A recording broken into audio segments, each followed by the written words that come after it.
Hey guys, welcome back to my channel. I'm MD Gaming, and today we're going to talk about how to effectively use the boosters that you have. These boosters are used to increase credits, increase ship XP, global XP, and commander XP. So let's jump into it. The first one we're going to focus on is ship XP boosters. So if you look right here, I have 321 common ship XP boosters. Each booster that I use gives me 25% extra XP per battle, but it gives me the option to upgrade 4 common ship XP boosters to 1 rare XP booster. And 1 rare XP booster only provides you with 50% XP per battle. So essentially, you'll be exchanging 4 25% XP per battles for 1 50%. Now, if you were short on games and you had to play them pretty quickly, it would make sense to upgrade. But for the vast majority, keeping the common ship XP booster at 25% will net you higher returns than upgrading to 50%. And that is because boosters favor players who win games. The only one that's excluded from this rule is the credit booster. But for all boosters, the more you win, the higher XP you get, and the more these have effect. So essentially, if you convert 4 common XP boosters to 1 rare and you lose, you've now wasted the 4 common XP boosters to the 50%, whereas then you would have just wasted 1 of the 25 and you had 3 extra chances of the common XP booster to increase your XP by 25%. Now, moving on to the rare ship XP booster, as you see, it offers you 50%. This time, the conversion is 3 boosters to 1 epic booster. The epic booster gives you 100%. So if you have one really good game, the XP booster is beneficial. But if you have a bad game, you have now missed out on a possible 150% that you could have used over the course of 3 games. Now there's one caveat to this rule, and that is when you do the very first game and you have the 1.5 multiplier along with epic XP boosters. As we talk later on in the video, multiple boosters combined together are going to amplify the amount of points you get. So sometimes it makes sense to upgrade from common all the way to epic in order to benefit from the daily win bonus, but that is only going to also deal with the global XP. It has no effect on ship XP or commander XP. Moving on over to the commander XP boosters, as you can see, a commander XP per battle is 50%. You can convert 4 to 1, so 4 common to 1 rare, so the possibility of 200% for 1 rare, which is 100%. So again, if you lose the game and you lose the XP, you've now lost off on 150% that you could have had otherwise. The rare XP booster, it takes 3 100% to convert to 1 200%. With that, again, if you lose, you've now wasted the ability to possibly get 200% more than what you would have. It is always better, if you're going to play multiple games, to have the lower booster. Now, with Commander XP per battle, the way they figure out how much Commander XP you get, it is directly related to how much ship XP you get before any of the boosters or daily win bonuses are equated. So essentially, it's going to be your basic ship XP plus your premium ship XP, and that will be where the multiplier comes in to get your epic Commander XP booster. Now, moving on to global XP boosters, it's the same exact effect with everything else. Global XP per battle is going to be 100%. There's going to take 4 of the common global XP to convert to 1 of the rare. So 4 of 100 is 400%, and the rare is only going to offer 200%. So again, if you lose to that 1 rare global XP booster, you've now lost out on 300% possibilities of wins with the common. Now, with the rare XP booster, it takes 3 to then convert into 1 epic. So 3 times 200% is going to be 600%, and the global XP per battle is 400%.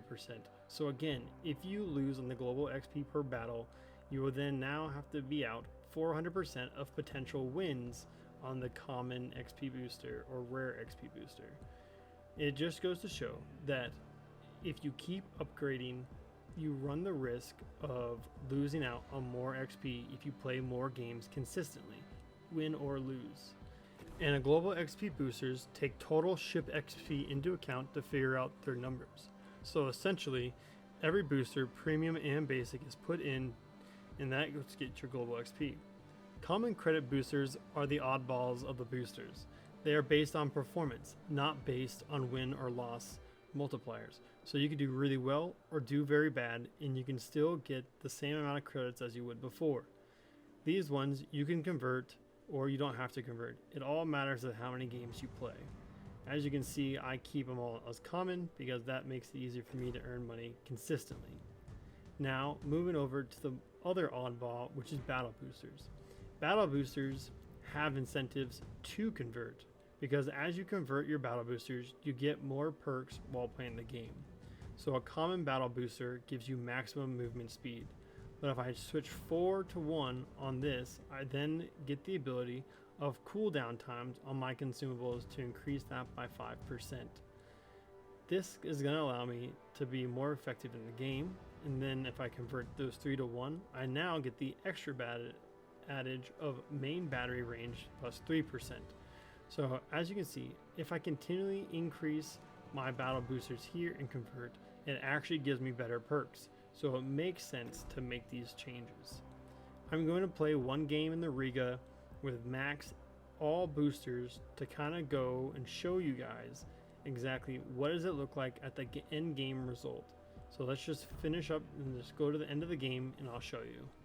Luckily, the first game I played was a victory, so I didn't have to spend all my epic boosters right off the bat.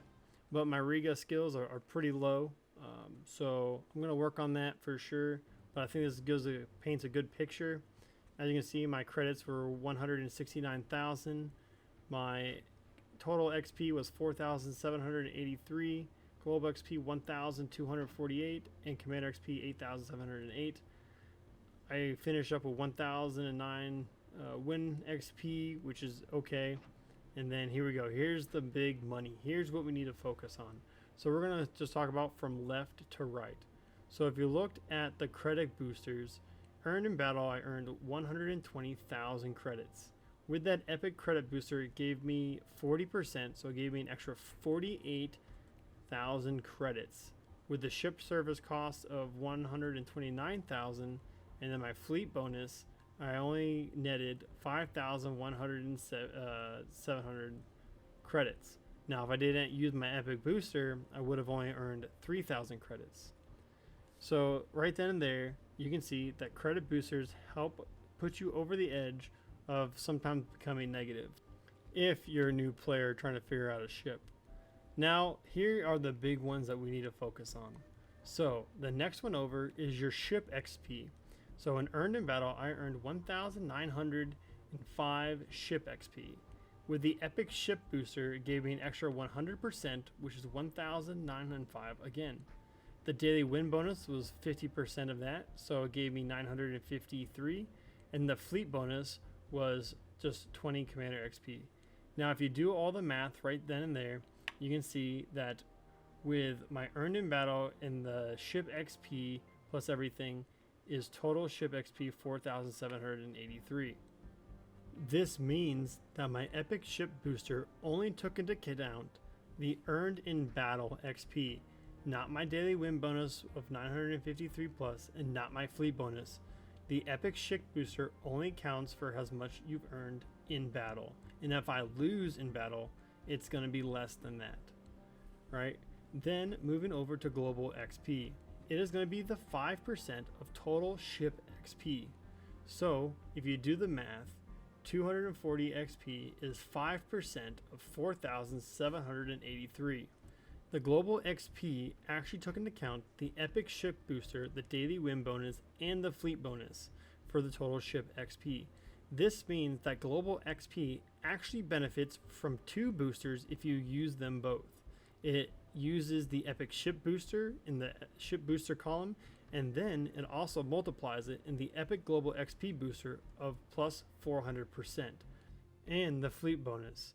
And essentially, if we have games that have, say, daily win bonuses, special events of ×5, it makes sense to use the Epic Ship booster and the Global XP booster, because you're going to maximize the amount of XP you can get for Global. But again, it's the risk of winning. Then moving over to Commander XP, 100% earned in ship XP. It is an exact mimic of your ship XP earned in battle. So as you can see, the ship XP is 1,905. Well, the Commander XP is 1,905. The only benefit is that the Epic Commander XP booster gives you 200% rather than the 100% that the ship XP gets. And then you get the ship XP modifiers and then the fleet bonus for a total of 8,708. So it is my recommendation that you use different types of boosters depending on how you play. If you have premium on your account, you might want to use rare. If you have a daily win bonus plus premium, you want to use the Epic Ship booster. But if you're just playing ships over and over and over again, in order to maximize the amount of XP you get, it would be better to do the common XP boosters. And when we have major events that increase that daily win bonus, it really makes sense to upgrade to Epic boosters to use them to ensure that you get the highest amount of global XP you can, Commander XP, and Ship XP.